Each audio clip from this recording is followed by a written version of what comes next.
Hello, c'est Olivier de Megalmat.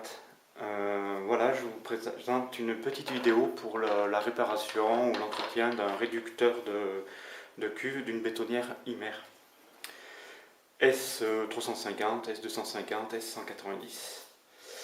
Donc voilà, il faut commencer par démonter l'arrière. Donc c'est avec une tournevis Torx. Vous démontez le petit carter avec les 3 vis.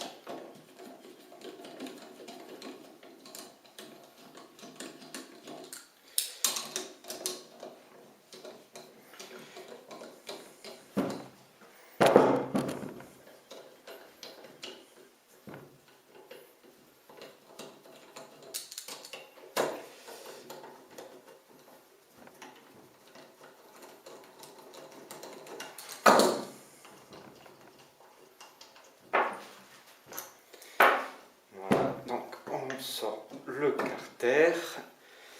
Dans ce carter, il y a un joint SPI. Ce joint SPI sert à maintenir la cuve. En faisant forcer cet axe, en fait, c'est ce qui maintient la cuve, qui l'empêche de basculer. Voilà. Donc c'est un joint qui est en stock sur notre site internet.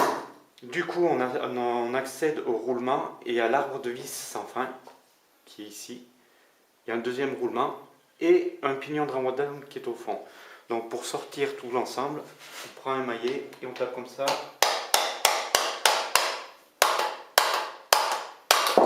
Voilà. Vous avez un roulement qui est sorti, la vis sans fin, le deuxième roulement et le pignon de renvoi d'angle.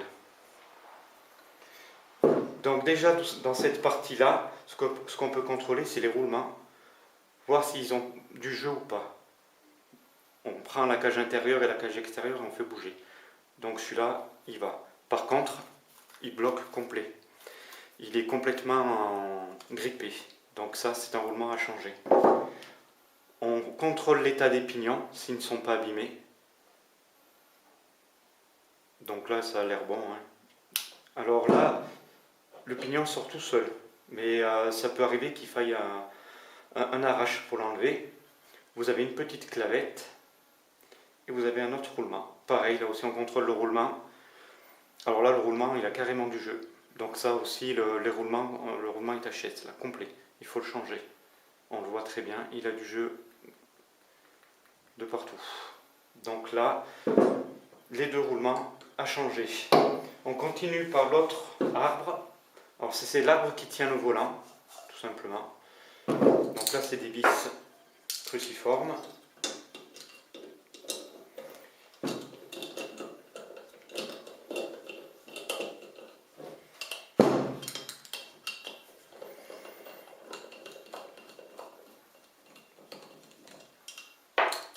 Le réducteur a été nettoyé, c'était pour mieux vous faire voir les pièces et du coup on a enlevé toute la graisse qui était abîmée.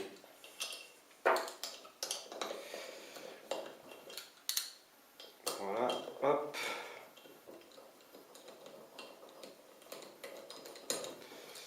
Les 3 vis sont démontées, on met le petit carter de côté. Et là, même système, on prend le carter dans les mains et avec un maillet.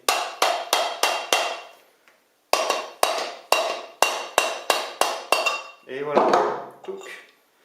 Voilà l'autre arbre. Donc l'autre pignon et l'autre roulement. Voilà. Donc là, le roulement sort facilement, mais ça peut arriver aussi qu'il faille un arrache. Et de même pour ce pignon, il faut un arrache pour l'extraire. Voilà. Après, il faut contrôler tous les roulements. Tous ces roulements sont en stock sur notre site avec le joint SPI, les pignons de renvoi d'angle. Voilà. On les change toujours par deux, c'est comme pour les pignons de couple de meuleuse. Il faut toujours les changer par deux. Si jamais les pignons sont abîmés et tout, il est important de bien nettoyer le carter du réducteur. Il faut qu'il soit très propre en fait, parce qu'il risque de rester des bouts dedans ou de limaille. Et vaut mieux le nettoyer et tout remettre propre et remettre la graisse propre. Voilà.